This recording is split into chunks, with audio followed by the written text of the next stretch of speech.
When you play the Game of Thrones, you subscribe and like, or you die. There is no middle ground. Alright, hello YouTube and welcome back to the Grease Comedy YouTube channel. Today's video we're going to be doing a Dance with Dragons book review. This is going to be finishing up the main series. I may do Fire and Blood. I'm not sure if I'm going to. Let me know if you guys want to see me review Fire and Blood. That video probably won't come out for a while because I want to reread it and just get more familiar with the content before I do a review on that. But getting into this book review, this is your guys', I think it's probably tied for like the third favorite on the series. I think Clash and Dance are kind of tied for third when I did that poll. But before we get into the video, if you guys like to like, subscribe, and comment, we're pushing for 1,000 subscribers. I think we just hit 900, or we're right around there, so thank you guys for that. And yeah, let's get into the video.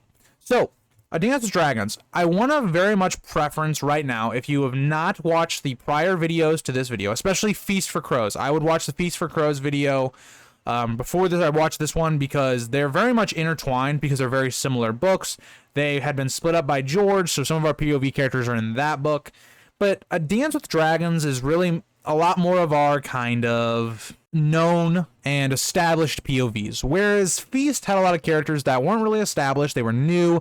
This is kind of our old OGs. We've had all these characters, or a lot of these characters since book one, and all that.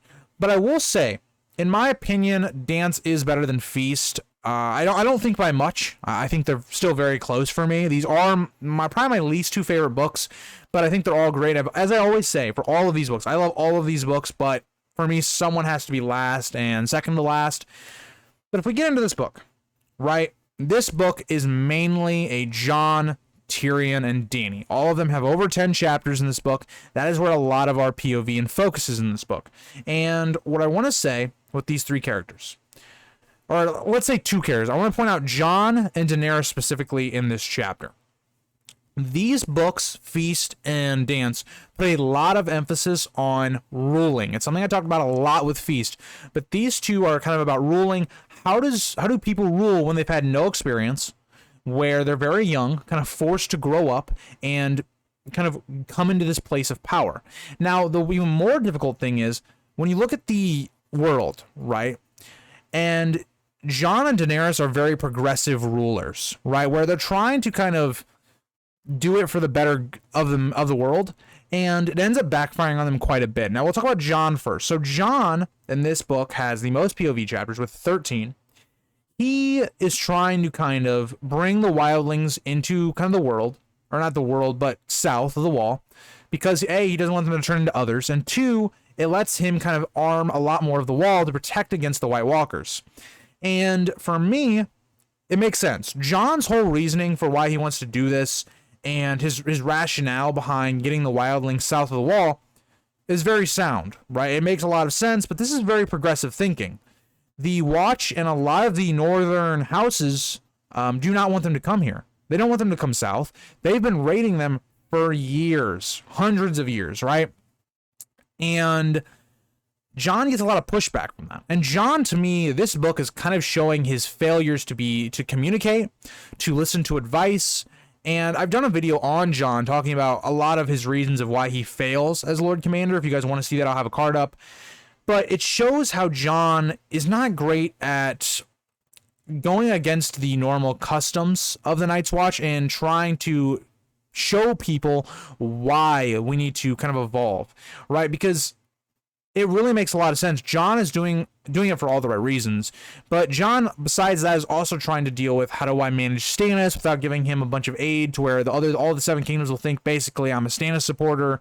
How do I feed the Watch? How do I feed all these wildlings? Where do I put them? And Jon struggles with a lot of that throughout this book, and it ends up leading to his death.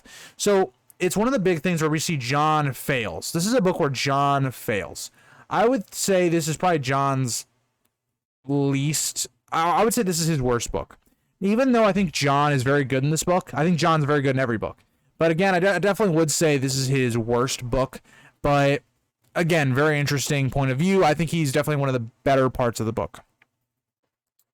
Now, getting into the other side of that coin, Daenerys. Daenerys has a similar situation where she is trying to upheave the traditions of this city. You know, Meereen has been normally a very slave-heavy city. It has a lot of traditions that Daenerys does not like the fighting pits, and Daenerys kind of struggles with ruling, right? She has unrest in her own city. The rest of the slavers are going against her. She very much does a very poor job of trying to change the culture of Meereen, where we see this again, and I reference this all the time in our own history, right? Slavery is bad, but we see how long it really takes for slavery to kind of stop working, I guess, or for people to accept it, I guess, would be the right term. And when you see it, Daenerys trying to upheaval it and change all of this is a major cultural shift. We see how difficult that is and how Daenerys struggles with a lot of that. Like, for instance, a very interesting situation that's brought up by George in Daenerys chapters is people that were slaves that had a better life when they were a slave than when they were not. And it's a very interesting kind of concept because in one sense, slavery is definitely bad. We do not like slavery, but for some people, they were living better currently in slavery. Now, their children, any of their offspring, would not be, more than likely. So it's definitely Dany thinking about the future, and even now, right, because slaves were not treated well at all, but it is interesting to think about when Daenerys is trying to deal with all these situations. And then she also has to deal with her dragons are not listening to her, right? So she has a bunch of different struggles going on in this book, and Daenerys does not exactly do the best at them. And for someone that is not a huge fan of Dany, I think Dany is very good in this book. I think this is a very strong book for Dany. My only gripes with Daenerys in this book, I say this all the time, is that she's constantly thinking about Daario and all that stuff, and I'm just not a fan of that. But again, it fits Daenerys' character. I'm not saying it's bad writing or anything like that. I'm just not a fan of it compared to a lot of other things going on. But again, I think this is probably Daenerys' second best book. I think she I don't know, I think it's debatable with the Game of Thrones, but I would say probably her second favorite, my second favorite book for her. I think she has a very strong line, and I love seeing Daenerys trying to rule, because it really does show me that Daenerys is a way better conqueror than she is a ruler, and I think it's really good for her in this book. So we're going to move on from her, though. So we have Tyrion. Now, Tyrion's a very mixed bag for me, very mixed bag. Tyrion, I think, starts this book very strong. I think we're seeing this book is very much about going into Tyrion's mental health, where he's found out all of these huge reveals about Tysha. He's killed his father. Tyrion is in a very dark place, and we see him kind of start to kind of reverse in that thinking as the book goes on. But I think the weird part is, I think Tyrion is at his most interesting within the first 300 to 400 pages when he's with young Griff and all that stuff. Him figuring all that stuff out and everything along that line is pretty good. My problem is when Tyrion goes with Jorah. Those chapters, in my opinion, are not very interesting. I think they're some of the weakest of the entire book. When they get into kind of slavery, it kind of picks up a little bit for Tyrion, but I definitely think as the book goes on, Tyrion gets less and less interesting to me. But I do still think he's pretty solid in this book. It's a very much a change of pace, where Tyrion was really the main source of entertainment in the book. He's now kind of not that. But let me know what you guys think about Tyrion in this book. Do you guys like Tyrion? Do you not like Tyrion? I definitely think this was a back step for Tyrion when it comes to entertainment value, but I think this definitely was a setup book for Tyrion. I think he has a lot more coming in wins, but I think he definitely was not one of the most interesting characters. Talking about one of the most interesting characters, though, in the entire book, Theon. I think Theon has the best POV chapters in this book. I think everything with Theon, with Ramsay, with Roose Bolton, seeing the politics of the Northern Lords is fantastic. I think Theon is at his best here, or Reek, whichever you want to say, is at his best here. Learning everything that's going on about the Northern stuff, where Theon has to help retake Moat Cailin, and Theon having to be this person that is kind of used as a pawn to say that this is actually Arya when it's Jane Westerling. Theon's kind of thinking about everything going on. Is Theon seeing things in his own head, right? This like hooded figure that we see in Winterfell, is that something in Theon's mind, or is that an actual person? Everything with Mance Rayder in this book's really good as well with Theon. That is kind of Theon in a nutshell, and I think Theon has the strongest chapters in this book. I think Theon and Jon are definitely your strong points of this book. Getting into some of our other main characters in this one, Quentyn Martell. Quentyn Martell, I'm not a fan of Quentyn Martell's POV chapters. I think his first two are really, really kind of slow, and I just don't really care too much about his character. And I think he's a very easy character to kind of predict of where he's going. We kind of find out he's not the most attractive dude right off the bat.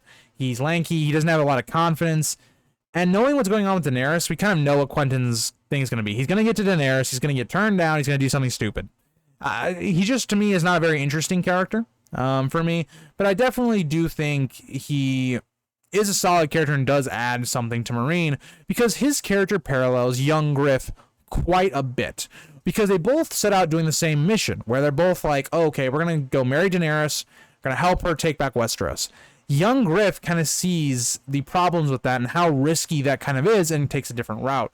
Quentyn, on the other hand, kind of lacks the initiative, the confidence to understand where things stand, and he ends up getting himself killed. So I do like Quentyn in that regard, as he's a very good character, or not very good character, but a very good parallel character to one of my favorite characters in these later books, Young Griff or Aegon. Now, moving on from Quentyn, we have Barristan Selmy. Now, Barristan Selmy is an interesting one because I am someone rereading the books. I'm in about page 700, 800, in that range. Barristan gets 4 chapters fairly late in this book, but they're all really interesting. It's really interesting to see how Barristan thinks about how to play the political game. He kind of gets forced into that role to where he's the person really in charge of Meereen by the end of the book. And we really get a ton of him at the end of the story. I think it's really cool, and it's something the show just whiffed on. They, in the show, killed Barristan Selmy as a surprise factor. It's something I talk about in Star Wars, the later movies. They just did a lot of surprises that really didn't make any sense. And I talked about this because I just watched that. I just watched it about a week ago. I'm doing my kind of a rewatch with one of my friends who's never watched the show or read the books, and I got to that scene. And that scene is one of the most triggering scenes of anything in the entire show because they ruined a great character and he deserved better. So justice for Barristan Selmy. Looking at some of the other characters I almost skipped one. Davos, we see he's a very kind of front-heavy character. He's in a lot of the earlier, kind of early to mid part of the chapters, and we don't really see him too much. But Davos, he's on a mission to kind of get Wyman Mannerly's aid, and we kind of think that Davos might die because we'd already heard in Feast that Davos was dead, that, he had been beheaded and kind of his hands or whatever were on, the gates of White Harbor or something around there, that line. And so it kind of is interesting going into this, that is Davos going to die here? Because it almost seems like he's going to. And then we get the whole North Remembers scene, which is one of the best chapters in any of the books, in my opinion, and it was one of the reasons I love the Manderleys. They're such an intriguing house. I put them in my top 10 my top 10 favorite houses, and I think Davos is really set up to have a great Winds of Winter book. I'm really intrigued to see what he does there. But again, Davos, for the chapters he is kind of present in, we get a lot of information about what's going on in the North. And I really do love Davos in this book as well. I love Davos in every book he's in, but this definitely was a strong book for Davos. Didn't get many chapters in it.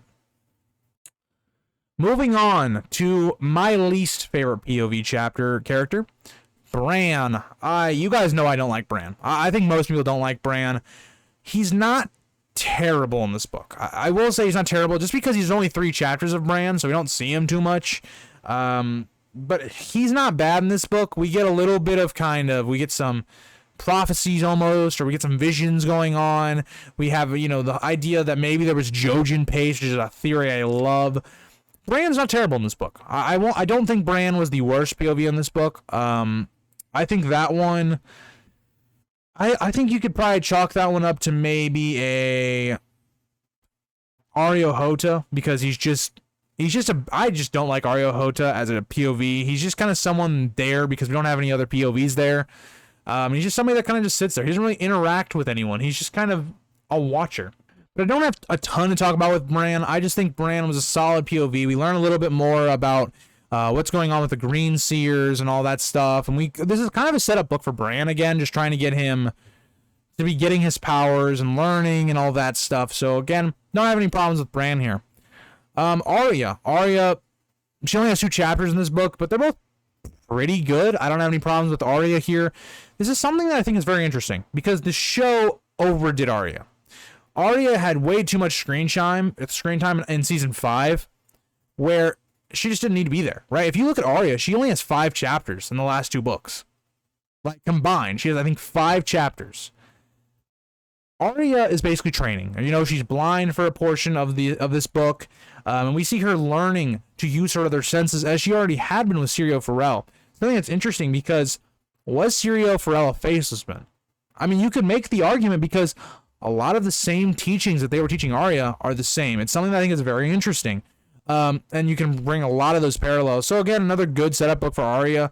Like I've said, sorry, I hit the mic. Dance and Feast are very much setup books for wins, right, and beyond. These are very much setup books. Arya, not a bunch of big payoffs. Same with Bran. There aren't a ton of big payoffs in this book. But a lot of this is building to get characters from here to there and building up their abilities so that they're ready for the next couple books, or the next 2 books. Asha Greyjoy, a very surprisingly good POV in this book. I think George definitely improved her in this book. I think she was a lot more interesting in this book, as we see her kind of fidgeting towards, what do I do here? You know, she's at Deepwood Mont. Should she leave? Should she stay and fight and die? What can Asha do? Because she's in a very bad situation. And before she can kind of figure out what to do, Stannis catches her, takes Deepwood Mont, and the rest of Asha is kind of being a POV into Stannis' camp. And I think it's really interesting to see how Stannis is different from Robert in his marching style, and how Stannis is not Robert. Something we talk about a ton on this channel because Stannis is my favorite character. And Asha, being this Greyjoy and being this outsider, has a really good kind of POV into that camp and how they're struggling, while we see Theon and seeing how they're even struggling inside of Winterfell. It's a really interesting pairing where you have Theon in one camp and Asha in the other camp. So again, Asha really strong in this book as well. Even though she only has 3 chapters, I think they're all very entertaining chapters. Now, this one, I think, just came out of left field. I did not expect, when I first read this and saw that we got a Melisandre chapter, very intriguing chapter. One of the best chapters because we get a lot into Melisandre's mind, how she uses kind of potions and these things to kind of play with men. And it begs the question, is she doing this stuff with Stannis? How much does she believe in Stannis? And from this POV, she believes in Stannis. Like from what we can tell, she is fully in on Stannis, even though sometimes her actions, it doesn't make any sense, right? Because she knows that the sword that Stannis has is not the real sword. So it makes you question Mel's what's going on with her. I think it's something very interesting to talk about. I think we will do probably an analysis of that chapter on the channel soon. But it's really interesting to get inside Mel's head and see how she kind of misinterprets visions as well. Something that she does quite often, to be honest, for someone that's very good at, or someone that sees a lot of visions and all that, and is said she's one of the best ones. She really gets a lot of things wrong, but it is interesting. Cersei, we see kind of the resolution of her kind of arc through Feast and now into Dance. And this is why I think Dance is better than Feast, because Dance not only gets the finishing of all the other characters like Jon, Tyrion, Dany, it also gets the finishing of other characters like Jaime and Cersei. So it's very interesting when you look at that George took a lot of the climaxes and the resolutions to the book before and put it into Dance. So Cersei is still a character that she's kind of broken, where she's not getting any sleep. She's not really eating that well. She doesn't know what's going on. She kind of caves in, and she kind of thinks she's doing a power move and that she's still manipulating people, and she confesses. When in reality, she's kind of playing into what the High Sparrow wants her to do. The High Sparrow wants her to confess to these things, right? And we see that Cersei by the end gives in, right? She's like, okay, well, all this shit's going down. Jaime's not really coming to help me. and she decides to confess and does all these things, and she does her walk of atonement, and we see all that. Cersei, by the end of this book, is in a very interesting position because publicly, her public image is gone. She has no public image anymore. But Kevin Lannister dying gives a lot more power back to her to ruin Tywin's rule again. So Cersei's an interesting character because we see kind of the end of her arc from Feast in this book, the kind of the resolution where she gets out of their grip, and we see that Cersei is going to probably be in power for the next book. Talking about resolutions to kind of characters, we have one Jaime chapter here. Now, Jaime, he doesn't do too much here. He kind of does the resolution of the Brackens and Blackwoods, which is really an interesting dynamic of how Jaime kind of deals with both of them and kind of gets a piece. And it's kind of the end of the Riverlands kind of rebellion almost, when in reality it's not really, because, you know, you still have the Blackfish out. But for the castle's openly rebelling against the crown, it kind of puts an end to that. And Jaime kind of ends with meeting with Brienne again, and they go off to presumably meet Lady Stoneheart. So really, you know, a nice good one chapter for Jaime. Again, we see that Jaime is really good leading an army and making pieces and kind of doing all that stuff, being a commander. But Jaime, again, really strong in the one chapter he gets. Now, very quickly becoming one of my favorite POVs is Jon Con. We see how Jon Con is starting his invasion of Westeros, and we see that Jon Con, you know, has grayscale and all that. And we know that Jon Con is really, his whole goal right now is to get Aegon on the throne, and then he's going to probably either kill himself or just leave, right? And I really do like Jon Con. I think he's very intriguing. You know, I think everything with Aegon, very intriguing. Not much more I'm going to say on this one because he only has 2 chapters, but really intriguing to see the way that they're trying to take over the Stormlands more or less. And then Victarion is going to be kind of our last one. We're really going to talk about his plot. Victarion, again, really, I think he's a very interesting character. He's kind of a brute type guy. He's on his way to sail to Daenerys. And there's not really a lot to talk about here. I think Victarion's good, but he doesn't really have an impactful chapters. They're very much just kind of setting up where he's going to be in wins and all of that. So I'm not going to talk too much on it. This Victarion's kind of a setup kind of book for him as well, trying to get him to Meereen and all that. But this book has probably the best epilogue with the POV of Kevin Lannister. We see how Kevin Lannister's putting the realm back together, where he's making peace with the Tyrells again. He's setting everything to rights. He's ruling well for Tommen, and then Varys kills him and Maester Pycelle and hands the rulership basically right back to Cersei, and she's gonna mess it all up. And we see Varys has been plotting this whole time to get Aegon on the throne, and it sprouts a lot of theories about Aegon's kind of birth and who he really is and all that. All right, so getting to the end of this video, I want to talk about kind of the pros and cons of this book. And as I've gone through, I've kind of talked about there's some pros in that, Jon and everything in the north. Everything in the north is great. I don't think there are bad Jon or Theon or Asha chapters in this book. Everything in the north, fantastic. Now, I will say, at the same time, Tyrion drags on a bit. Sometimes Tyrion chapters are not interesting. They are very low impact, and they're just kind of world building sometimes, it feels like, where they're not the most intriguing. The only thing that keeps those chapters going is Tyrion as a character. He's witty and all that stuff. But Tyrion in this one, this is his worst book. By far, this is Tyrion's worst book. I don't know how you could argue otherwise. I just think this book does Tyrion no favors, in my opinion. Again, I think he's very good at the beginning, but I think he kind of peters out towards the middle portion of the book. And I think that's a big con. Big con for Tyrion. I think a lot of the conclusions of other plots that we had in Feast is very good in this book as well. I think Cersei, Jaime's characters are pretty good. Victarion's good in this one. So certain characters like that where they just kind of make a guest appearance for a couple of chapters, really good. Arya's good in this one. George does not make the mistake. Just because Arya is a fan favorite character, he does not give her a bunch of chapters because she doesn't need a bunch of chapters.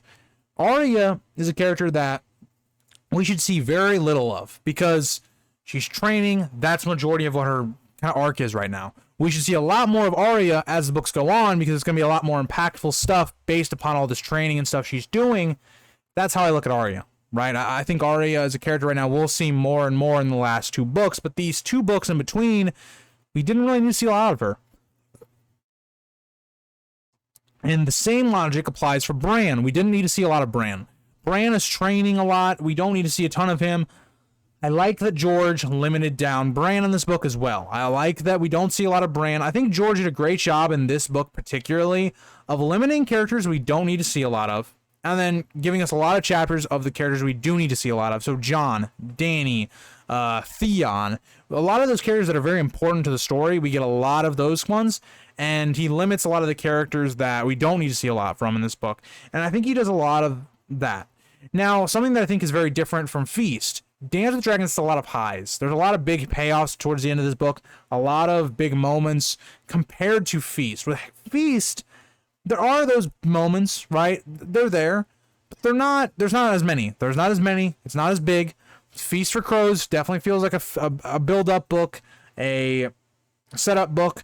Dance is still that same style, but it has more payoffs. Jon dying, a huge chapter. Dany taming Drogon, huge chapter. The Kevin Lannister chapter, huge chapter. Cersei's chapter, huge. Or Cersei's second chapter, I should say, huge. There's a lot of big payoffs towards the end of the book where we didn't see that in Feast for Crows. It wasn't really there, and that's something that Dance with Dragons capitalizes a lot because of what Feast for Crows does. And Dance, even, like I've said, gets a lot of Feast for Crows big payoffs. So that's a big pro of this book. Another pro that I like of this book that I talked about at the beginning of the video is that this book focuses on the struggles of ruling. A really big theme of the books in general is how heavy the crown weighs on someone, or in Jon's case, kind of how hard it is to rule a bunch of people that are very different. If you look at the Night's Watch, it's made of a bunch of people from different places in Westeros. And you even have the Wildlings, which again are very different people than the Night's Watch, and him trying to bring them together, and how he deals with someone like a Stannis, like Selyse, like a Mel. It's a really great book when it comes to how people rule and how people use power. Another thing this book does well that again is kind of reminiscing with Cersei's is how the struggles of women are in ruling in this book, and how women are treated a lot differently in this kind of universe compared to men, where a lot of women get their power through their husbands. We see a lot of different characters trying to break that with Daenerys and Cersei, so it is interesting in the way that kind of plays out. And that is kind of my review for Dance with Dragons. It's been a really good ride. I've loved reviewing these books. But let me know, do you guys want me to do Fire and Blood? If I do Fire and Blood, it'll probably be closer to the end of summer. Just because I have to reread the whole book because I want to give you guys an accurate review. For the rest of these books, I'd already read them like very recently. Dance with Dragons is the only book I hadn't like fully reread before doing this review, but I feel like I had most of it down, and I've read this book enough times to be able to do a review. Fire and Blood though, I've only read twice, so I'm not the freshest on it. I haven't really read Fire and Blood since the beginning of last summer, so it's been about a year since I've read that book. But actually that's not technically true, because I've read the Dance Dragons segment of that book like a couple times for videos. But thank you guys all for watching. Thank you guys all for all the support you guys always give this channel, and I'll see you guys tomorrow. I'm not sure which video is going up tomorrow because I haven't planned it yet, but I hope you guys all enjoy this week's content. You guys are getting 5 videos this week, so see you guys later. If you think this has a happy ending, you haven't been paying attention.